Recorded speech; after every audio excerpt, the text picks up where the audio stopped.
तपाईहरुले मसँगै बाइबल पढ्न सक्नुहुनेछ। यहोशूको पुस्तक 1 अध्यायको 1 देखि 9 सम्मको खण्डलाई हामी सुन्नेछौँ अनि म यहाँहरुको बीचमा पाठ गर्नेछु अनि यहाँहरुले ध्यान दिएर सुन्न सक्नुहुनेछ। यहोशूको पुस्तक 1 अध्यायको 1 देखि 9 सम्मको खण्ड। परमप्रभुका दास मोसाको मृत्युपछि मोसाका सहायक नूनका छोरा यहोशूलाई परमप्रभुले यसो भन्नुभयो, मेरो दास मोसा मर्यो, यसकारण उठ त यी सबै मानिसहरूलाई लिएर यर्दन पारी मैले इजरायलीहरूलाई दिन आँटेको देशमा जा। मैले मोसालाई प्रतिज्ञा गरे झैं तेरा पैतालाले कुल्चने सबै जग्गा म तँलाई दिनेछु। मरुभूमिदेखि लेबनानसम्म लिएर महानदी अर्थात् युफ्रेटिस नदीदेखि हित्तीहरूको जम्मै देश पश्चिमतिर महासागरसम्म तिमीहरूको सिमाना हुनेछ। तेरो जीवनभरि तेरो सामुन्ने कोही मानिस खडा हुन सक्ने छैन। जसरी म मोसासँग रहे त्यसरी नै म तसँग रहनेछु। म तँलाई छोड्ने अनि तँलाई त्याग्ने छैन। बलियो र खुब साहसी बन, किनकि मैले तिनीहरूका पिता पुर्खाहरूलाई दिन्छु भनी प्रतिज्ञा गरेको देश तिनीहरूको अधिकारमा गराउन तैले तिनीहरूलाई अगुवाई गर्नेछस्। बलियो र अति साहसी हो। मेरो दास मोसाले तँलाई आज्ञा गरे अनुसार सबै व्यवस्था पालन गर। त्यसबाट दाहिनेतिर वा देब्रेतिर नफर्कनु र त जहीँ गए पनि सफलता पाउनेछस्। व्यवस्थाको यो पुस्तक तेरो ओठबाट नहटोस्, तर त्यसमाथि तैले दिन रात ध्यान गर्नु अनि त्यसमा लेखिएका सबै कुरा होसियारी साथ पालन गर्नु र तेरा सबै मार्गहरूमा तैले उन्नति गर्नेछस् र सफलता पाउनेछस्। तँलाई मेरो आज्ञा छ, बलियो र खुबै साहसी हौ, नडरा निराश नहौ, किनकि त जहाँ गए पनि परमप्रभु तेरा परमेश्वर तेरो साथमा हुनुहुनेछ। आमेन। अनि विशेष गरेर यहाँनिर चाहिँ यो वचनको खण्ड हामीले पढ्यौँ कि यहाँनिर परमप्रभु परमेश्वरले आफ्नो दास यहोशूलाई केही शिक्षाहरू दिँदै हुनुहुन्छ, केही आज्ञाहरू दिँदै हुनुहुन्छ। किन भन्दाखेरि मोसाको मृत्यु पश्चात चाहिँ सबै जिम्मेवारीहरू अब यहोशूलाई आइपुगेको थियो, यहोशूको काँधमा आइपुगेको थियो। अनि त्यही कारणले गर्दा परमप्रभु परमेश्वरले यहोशूलाई चाहिँ एउटा सान्त्वनाको रूपमा केही वचनहरू दिँदै हुनुहुन्छ। अनि यहोशू चाहिँ एक हिसाबले भन्नु पर्दाखेरि सायद डराएका थिए। ऊ चाहिँ सबै जिम्मेवारीहरू अब आफ्नो टाउको वा आफ्नो काँधमा आएको कारणले गर्दा डराएको हुनुपर्छ। त्यत्रो चाहिँ 6 लाख यहुदीहरू, अब त्यस पछाडि त्यसमा पनि महिलाहरू, वृद्धहरू, बालकहरू गर्दाखेरि 20 देखि 25 लाख मानिसहरूले चाहिँ डोर्याउनु पर्ने थियो। त्यो अवस्थामा ऊ चाहिँ डराएको अवस्थामा परमप्रभु परमेश्वरको वचन चाहिँ आएको छ। परमप्रभुको दास मोसाको मृत्युपछि मोसाका सहायक नूनका छोरा यहोशूलाई परमप्रभुले यसो भन्नुभयो, मेरो दास मोसा मर्यो, यसकारण उठ त यी सबै मानिसहरूलाई लिएर यर्दन पारी मैले इजरायलीहरूलाई दिन आँटेको देशमा जा।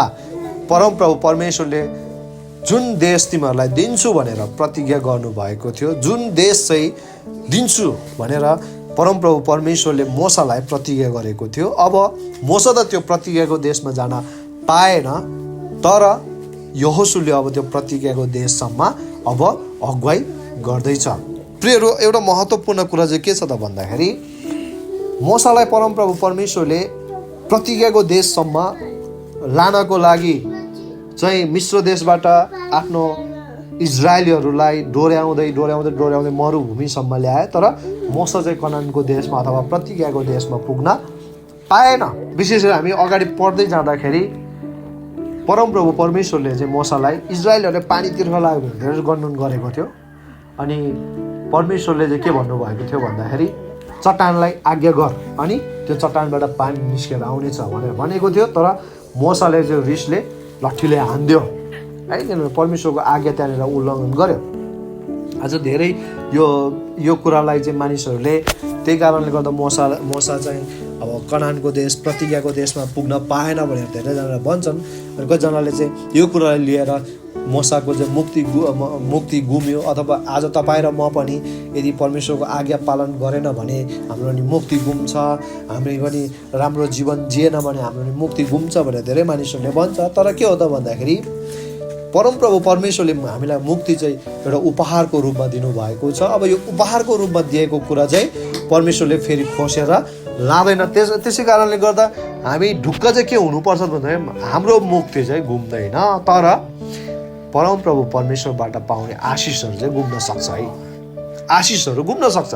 परमेश्वरले प्रतिज्ञा गर्नुभएको छ कि मलाई त्यो आशिष दिनेछु, तँलाई यो आशिष दिनेछु। यदि हाम्रो जीवन चाहिँ सही भएन भनेदेखि त्यो आशिषको भागीदार हामी बन्न नसक्ने अवस्थामा पुग्न सक्छ। अनि यहाँनिर 5 पदमा हामी हेर्छौँ भनेदेखि तेरो जीवनभरि तेरो सामुन्ने कोही मानिस खडा हुन सक्ने छैन। जसरी म मसँग रहे त्यसरी नै म तसँग रहनेछु, म तँलाई छोड्ने अनि तँलाई त्याग्ने छैन। आमेन। आज यो वचन चाहिँ तपाईँ र मेरो निम्ति पनि हो। जसरी यहोशूको साथमा यहोशूको जीवनभरि परमप्रभु परमेश्वर चाहिँ यहोशूसँग रहने जुन प्रतिज्ञा गर्नुभएको छ, आज तपाईँ र मेरो जीवनभरि परमप्रभु परमेश्वर चाहिँ हाम्रो साथमा हुनुहुन्छ। अघि नै हामीले चाहिँ भन्यौँ कि बुवाले हामीलाई छोड्न सक्छ, आमाले हामीलाई छोड्न सक्छ, हामीलाई त्याग्न सक्छ, तर परमप्रभु परमेश्वरले हामीलाई कहिले पनि त्याग्नु हुन्न, हामीलाई कहिले पनि छोड्नु हुन्न। उहाँ चाहिँ सधैँभरि हाम्रो साथमा हुनुहुने परमेश्वर हुनुहुन्छ। जसरी मोसासँग रहे त्यति मात्र होइन, जसरी अब्राहमसँग परमप्रभु परमेश्वर रहनुभयो, जसरी इसाकसँग परमप्रभु परमेश्वर रहनुभयो, जसरी याकुबसँग परमप्रभु परमेश्वर रहनुभयो, त्यसै गरेर आज तपाईँ र मसँग पनि परमप्रभु परमेश्वर रहनुहुन्छ।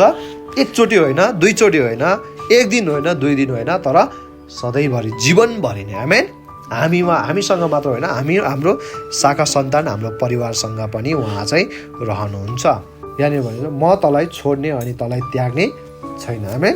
परमप्रभु परमेश्वर चाहिँ भन्नुभएको छ कि म तँलाई छोड्ने अनि त्याग्ने छैन। अनि हिब्रू 13:5 यसो लेखेको छ, तिमीहरूका जीवन रुपैयाँ पैसाको मोहबाट अलग राख, तिमीहरूसँग भएका कुरामा सन्तुष्ट बस, किनकि उहाँले भन्नुभएको छ म तिमीहरूलाई कुनै रीतिले छोड्ने छैन, म तिमीहरूलाई त्याग्ने छैन। आमेन।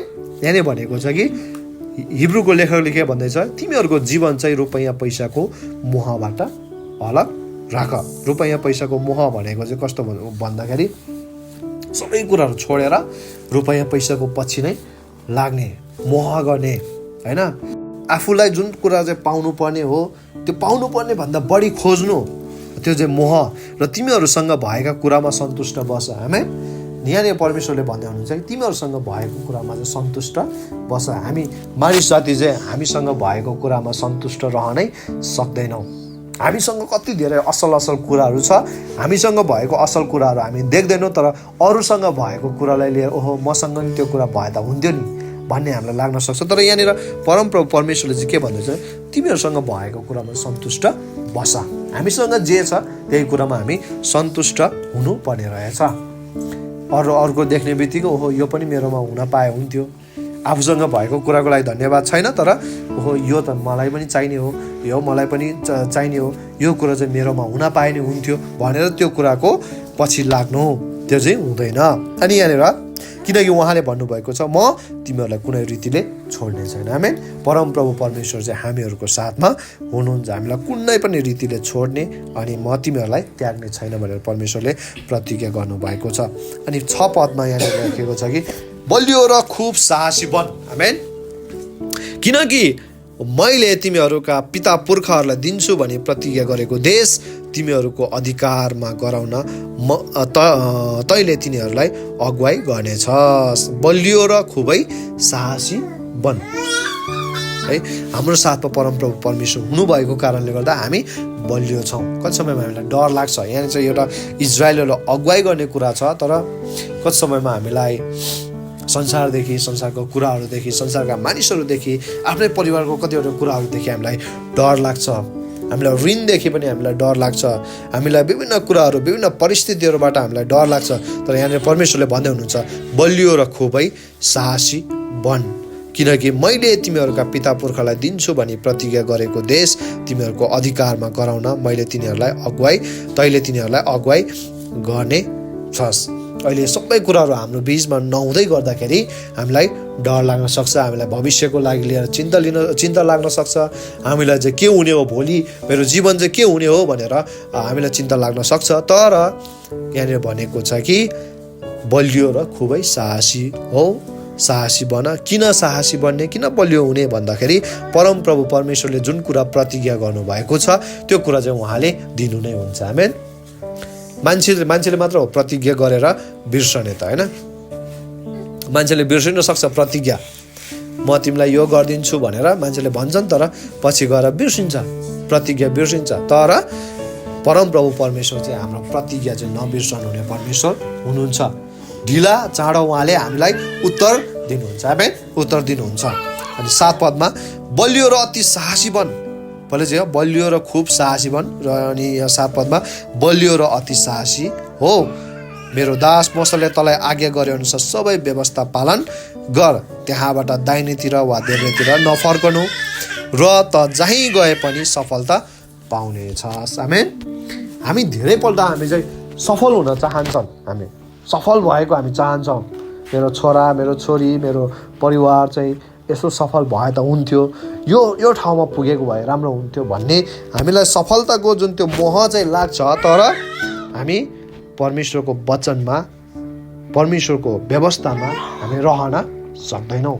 यहाँनिर भनेको छ कि सुरुमा चाहिँ सफलता पाउने होइन, सुरुमा चाहिँ के हो त व्यवस्थाबाट दाहिनेतिर वा देब्रेतिर हामी लाग्नु हुँदैन। जसै हामी व्यवस्थामा परमेश्वरको वचन भन्न दाहिनेतिर देब्रेतिर हामी लाग्दैनौँ, त्यो समयबाट हामीले सफलता पाउन सुरु गर्छौँ। किनभने सफल पार्नुहुने चाहिँ परमेश्वर नै हुनुहुन्छ। मानिसको बुद्धिले, मानिसको ज्ञानले मानिसहरू सफल हुन त सक्ला, तर त्यो सफलता चाहिँ क्षणिक सफलता हो। तर परमप्रभु परमेश्वरले भन्दै हुनुहुन्छ कि त चाहिँ व्यवस्था पालन गर, त्यसबाट दाहिनेतिर र देब्रेतिर नलाग। व्यवस्था भने परमेश्वरको वचन हो नि त, अहिलेको वचन चाहिँ तिमीहरूले पालन गर, त्यहाँबाट दाहिनेतिर देब्रेतिर नलाग। त्यस पछाडि तिमीहरू जहाँसुकै जाऊ त्यहाँनिर तिमीहरूले सफलता पाउने छस्। आमेन। सफलता पाउने छस्। ठुलोबाट सानोमा जाँदा, सानोबाट ठुलोमा जाँदा, संसारको जुनसुकै कुनामा जाँदाखेरि पनि हामीले चाहिँ सफलता पाउनेछ। किन भन्दाखेरि हाम्रो साथमा परमप्रभु परमेश्वर हुनुहुन्छ। र 8 पदमा चाहिँ यसो लेखेको छ, व्यवस्थाको यो पुस्तक चाहिँ तेरो ओठबाट नहटोस्। आमेन।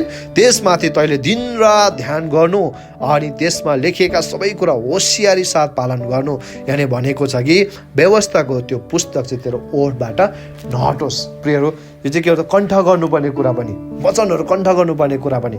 भोलि यो मोबाइल त बिग्रिन सक्छ, यो बाइबल यो चाहिँ च्यातिन सक्छ, हराउन सक्छ, तर हाम्रो हृदयमा, हाम्रो ओठमा जुन वचन हामीले कण्ठमा रहेका छौँ त्यो चाहिँ कसैले पनि खोज्न सक्दैन। आमेन। कसैले यो चाहिँ आगो लाग्यो भनेदेखि के भन्छ सब नष्ट भएर जान्छ, हराउन सक्छ, किराले खान सक्छ, तर हामीसँग कण्ठ भएको वचनहरू चाहिँ कहिले पनि कसैले चोरेर लान सक्दैन। त्यसै कारणले यो व्यवस्थाको त्यो पुस्तक अथवा व्यवस्थाको त्यो वचनहरू चाहिँ तेरो ओठबाट नहटोस् पनि हामीले कण्ठ गर्नुपर्ने कुरा, हृदयको पाटीमा वचनहरू लेख्नुपर्ने कुरा। अनि मैले पनि यो चाहिँ प्र्याक्टिस चाहिँ गर्ने कोसिस गरिरहेको छु कि दिनको कमसेकम चाहिँ एउटा वचन चाहिँ कण्ठ गर्न पायो भनेदेखि राम्रो हुन्छ भन्ने चाहिँ मलाई पनि लागेको छ होइन। हामीले पनि यदि दिनको एउटा मात्र वचन चाहिँ कण्ठ गऱ्यो भने, धेरै होइन, दिनको एउटा भने चाहिँ महिनामा 30 दिन हुन्छ, 30 दिनमा त हामी 30वटा वचनहरू कण्ठ गर्न सक्छौँ। भोलि हामीलाई परीक्षा आउँदै गर्दाखेरि त्यही वचनलाई दाबी गरेर हामी अगाडि बढ्न सक्छौँ, प्रार्थना गर्न सक्छौँ। अनि यहाँनिर भनेको चाहिँ त्यसमा दिन रात ध्यान गर्नु। यहाँ भनेको जस्तै बिहान उठ्ने बित्तिकै एउटा वचन पढिसके पछाडि त्यसलाई दिनभरि त्यसलाई मनन गऱ्यो भने त्यो चाहिँ हामीलाई कण्ठ हुन्छ। भोलिपल्ट फेरि अर्को गऱ्यो भने दिनभरि त्यसलाई नै हामी पढिराख्ने गऱ्यो भने कण्ठ हुन्छ। यहाँनिर भनेको छ दिन रात त्यसमा ध्यान गर्नु अनि लेखिएका सबै कुरा होसियारी साथ पालन गर्नु। अनि वचन हामी किन पढ्छौँ? किनभनेदेखि वचन चाहिँ पालन गर्नको लागि हामी पढ्छौँ। हामी वचन चाहिँ पत्रिका पढेको जस्तो, किताब पढेको जस्तो होइन। वचन चाहिँ हामी के किन पढ्छौँ, किन अध्ययन गर्छौँ? पालन गर्नको लागि। त्यो पनि यहाँ के होसियारी साथ पालन गर्ने। तेरा सबै मार्गहरूमा तैँले उन्नति गर्नेछस् र सफलता पाउनेछस्। र अन्तिम एउटा खण्ड यो चाहिँ तँलाई मेरो आज्ञा छ बलियो र खुबै साहसी हौ, नडरा निराश नहौ, किनकि त जहीँ गए पनि परमप्रभु तेरो परमेश्वर तेरो साथमा हुनुहुनेछ। आमेन। तँलाई मेरो आज्ञा छ बलियो र अति साहसी, खुबै साहसी हो, नडरा र निराश नहौ। हामीलाई कति समय डर लाग्छ, हामीलाई निराश हुन्छ, हामी निराश हुन्छौँ, के गर्ने होला, भविष्यमा के हुने होला, भोलि के हुने होला, मेरो परिवारको भविष्य के हुने, मेरो छोराको मेरो छोरीको भविष्य के हुने होला भनेर हामीलाई डर लाग्छ। तर यहाँनिर परमप्रभु परमेश्वरले भन्दै हुनुहुन्छ कि नडरा, निराश नहौ, खुबै साहसी बन, किनकि त जहाँ गए पनि परमप्रभु तेरो परमेश्वर तेरो साथमा हुनुहुन्छ। जुनसुकै ठाउँमा गए तापनि, संसारको जुनसुकै कुनामा गए तापनि परमप्रभु परमेश्वर चाहिँ हाम्रो साथमा हुनुहुन्छ। त्यसै कारणले गर्दा हामी डराउनु हुँदैन। आमेन। हामी चाहिँ चिन्तित हुनु हुँदैन, हामी निराश हुनु हुँदैन। केही खण्डहरू पढेर म यहाँको बिचमा यो वचनलाई अन्त्य गर्न चाहन्छु।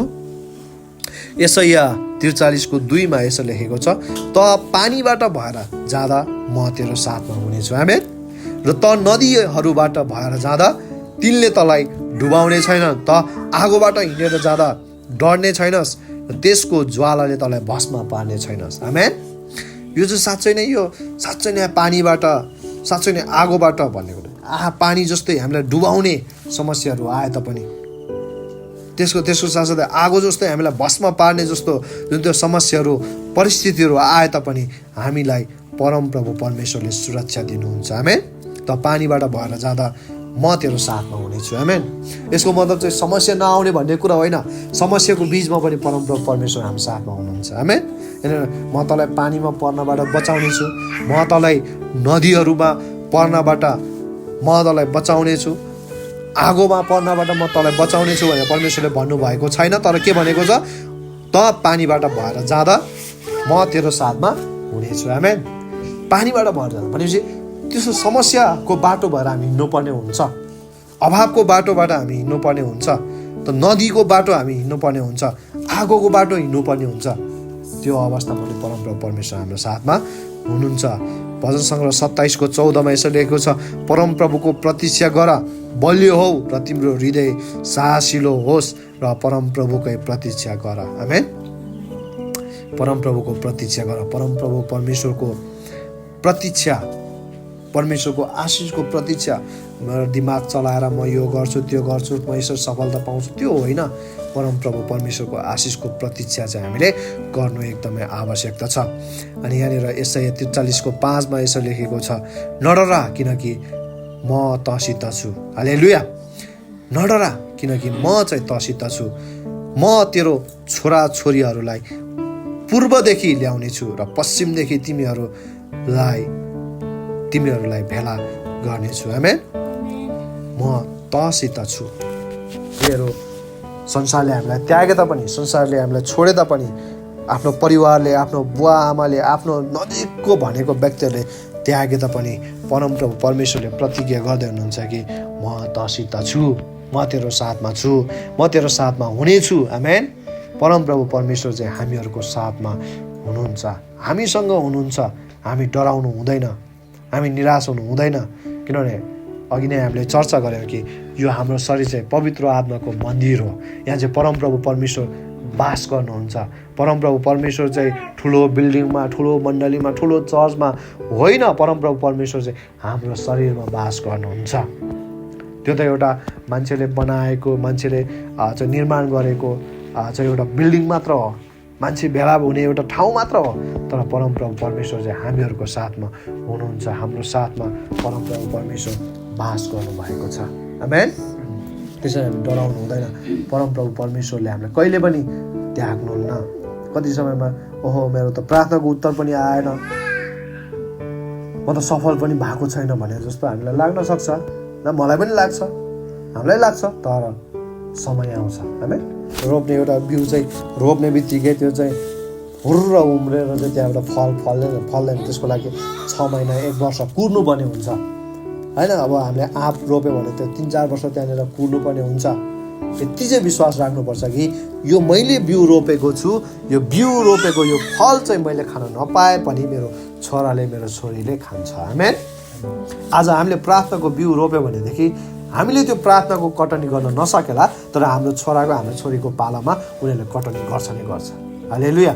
पहिला पहिला यदि बाजेले आँप रोपेको हुन्छ, बाजेले त्यो आँप रोपेको आँप खान नपाउँदै बाजे बितिसकेको हुन्छ, तर त्यो आँप चाहिँ कसले खान पाइन्छ?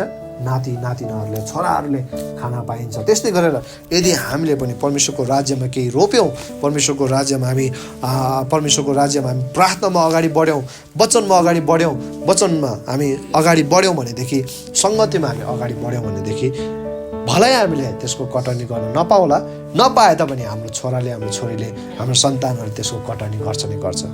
तर यो विश्वास छ कि हामी आफैले पनि त्यसको अनुभव चाहिँ गर्न पाउनुपर्छ। आमेन। परमेश्वरले दिनु नै हुन्छ, परमेश्वरले त्यसको अनुभव गर्न दिनुहुन्छ। विशेष गरी अहिले पनि हामीले पढ्यौँ कि मोसाले कनान देशको त्यो अनुभव, दुध र मह बग्ने देशको अनुभव गर्न नपाए तापनि के गर्यो? उसले डोर्याएका अरू मानिसहरूले के गर्यो? उसले त्यो कनान देशको अनुभव गर्न पायो, त्यहाँका कुराहरूको चिजबिजहरूको सुखभोग गर्न पायो। मोसाले पाएन, उसले डोर्याउने व्यक्तिले पाएन, तर अरूहरूले पायो नि। आज हामीले पनि एउटा बाटो तयार गर्यौँ भनेदेखि हामीले नपाए भने हाम्रो सन्तानले, हाम्रो परिवारले पाउनेछ। हालेलुया।